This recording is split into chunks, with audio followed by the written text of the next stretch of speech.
Bismillahirrahmanirrahim. Assalamualaikum warahmatullahi wabarakatuh.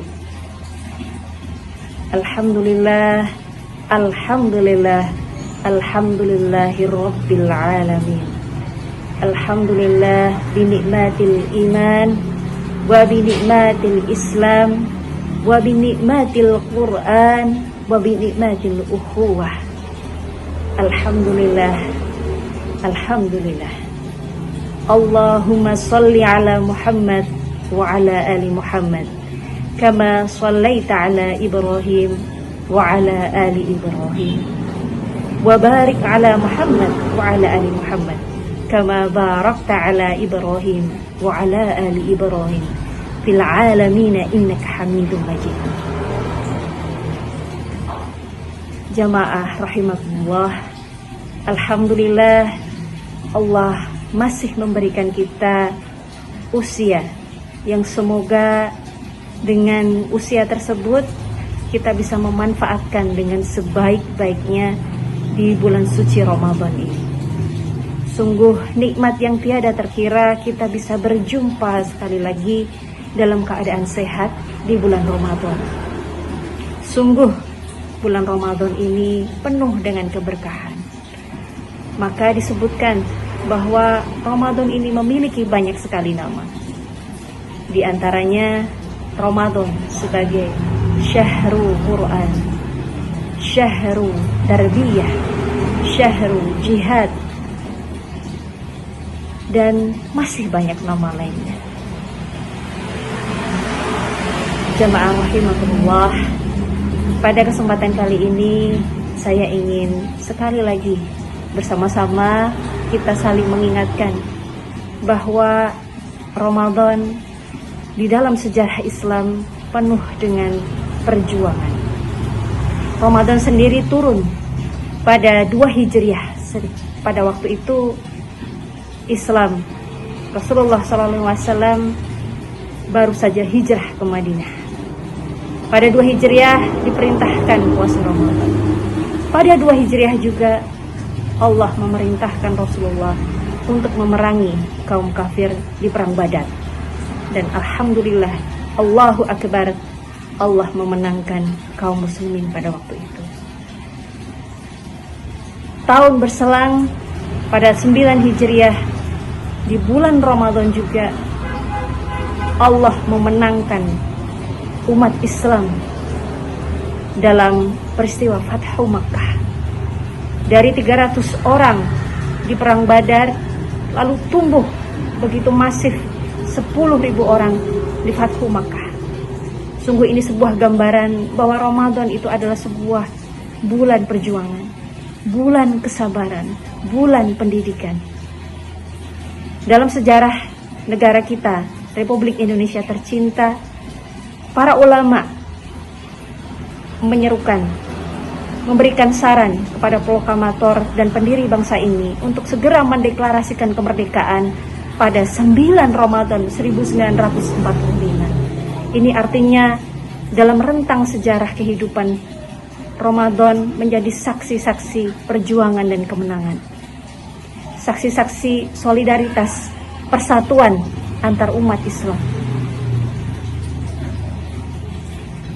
Jamaah rahimakumullah, pada kesempatan kali ini saya ingin mengingatkan diri saya pribadi dan keluarga kita, keluarga besar Muhammadiyah semuanya, yang tidak boleh dilupakan dari bulan Ramadan adalah ketika Rasulullah SAW disampaikan oleh ulama Quran. Rasulullah adalah sosok yang sangat memperhatikan bagaimana di bulan Ramadan ini pengaruh Al-Quran itu ada pada keluarga dan para sahabat. Ramadan sebagai Syahrul Quran, Rasulullah memeriksa kepada para sahabat, kepada keluarganya, seberpengaruh apa Al-Quran itu ke dalam diri kalian. Dikatakan oleh ulama, Muhammad Sallallahu Alaihi Wasallam adalah sosok yang paling terpengaruh dengan Al-Quran. Sebagai tandanya dikatakan bukti terpengaruhnya Rasulullah Shallallahu Alaihi Wasallam kepada Al-Quran adalah semakin dermawannya beliau di bulan Ramadan. Itu adalah salah satu tanda betapa beliau terpengaruh dengan Al-Quran. Lalu bagaimana dengan diri kita? Mari kita periksa bagaimana pengaruh Al-Quran dalam diri kita. Salah satu bukti dan tanda bahwa Al-Quran telah berakar kuat dan memberikan pengaruh kepada kehidupan kita dan keluarga kita adalah, lihatlah bagaimana kita terhadap saudara-saudara kita sesama muslim. Dalam surah Al-Hujurat disebutkan innamal mu'minuna ikhwah. Ini sebagai tanda bahwa kita muslim adalah bersaudara. Dalam hadis disebutkan kita muslim adalah satu tubuh. Jika satu bagian sakit, maka bagian yang lain akan merasakan sakit. Pertanyaannya, bagaimana diri kita dan keluarga terhadap saudara kita di Palestina? Di antara bentuk pengaruh Al-Quran yang paling terasa di zaman ini adalah, mari kita periksa bersama bagaimana sikap kita terhadap saudara-saudara kita di Palestina.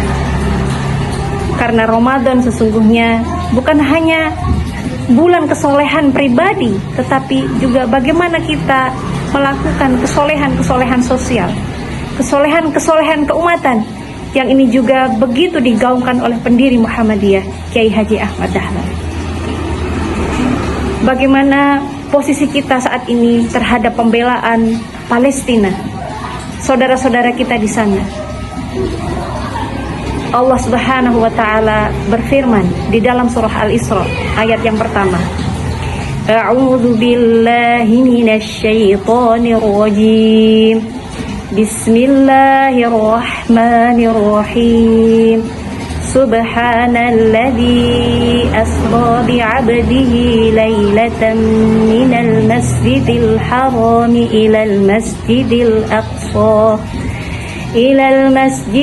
aqsa barakna hawlahu linuriyahu min ayatina innahu huwas sami'un basir. Maha suci Allah yang telah memperjalankan Muhammad sallallahu alaihi wasallam di malam hari dari Masjidil Haram ke Masjidil Aqsa yang telah kami berkahi sekelilingnya agar kami memperlihatkan kepadanya sebagian dari tanda-tanda kekuasaan. Sesungguhnya Allah Maha mendengar lagi Maha menyaksikan. Ini sebuah pembukaan dari ayat surah Al-Isra yang dahsyat sekali, sebagai penanda bahwa, wahai umat Islam, perhatikanlah satu tempat yang mulia yang disejajarkan keberkahannya dengan tempat-tempat mulia lain di dunia ini, yaitu Masjidil Haram, Masjidil Aqsa. Oleh Allah Subhanahu wa taala di dalam ayat ini surah Al-Isra ayat 1 disebutkan telah diberkahi sekeliling. Apa makna diberkahi ini? Berarti dia menjadi pusat dan magnet dari perjuangan para nabi dan rasul. Hampir semua nabi dan rasul pernah singgah, berdakwah atau lahir dan menikah di sekitar Baitul Maqdis. Ini menandakan betapa berkahnya tempat itu. Baitul Maqdis, sekitar di dalamnya terdapat Masjidil Aqsa, juga merupakan tempat di mana para nabi dan rasul dimakamkan. Juga merupakan tempat di mana menjadi saksi pergiliran daripada kemenangan dan kekalahan umat Islam. Sungguh Baitul Maqdis diberkahi. Dan sekarang kondisinya Baitul Maqdis dalam kekuasaan Zionis Israel. Dan saudara-saudara kita di Palestina menjadi wakil kita untuk menjaga Masjidil Aqsa yang merupakan kiblat pertama umat Islam. Sungguh kita yang membutuhkan mereka, kita yang berterima kasih kepada mereka, karena karena telah menjadi wakil kita dalam menjaga Masjidil Aqsa yang tidak bisa kita lakukan. Sesungguhnya di dalam Al-Quran disebutkan, innamal mu'minuna ikhwah. Setiap muslim adalah bersaudara. Setiap mereka yang bersyahadat adalah bersaudara. Tidak peduli negaranya, tidak peduli kebangsaannya, tidak peduli sukunya, tidak peduli jenis kelaminnya. Selama dia bersyahadat dan bertauhid, dia adalah saudara kita. Maka Palestina, Baitul Maqdis adalah satu tubuh dengan kita. Jika saat ini mereka sakit dan menderita karena menjadi wakil kita dalam menjaga Baitul Maqdis, dalam menjaga Baitul Aqsa, Masjidil Aqsa, maka kita juga merasakan sakit. Bulan Ramadan sekali lagi adalah bulan perjuangan, bulan solidaritas, bulan persatuan umat Islam.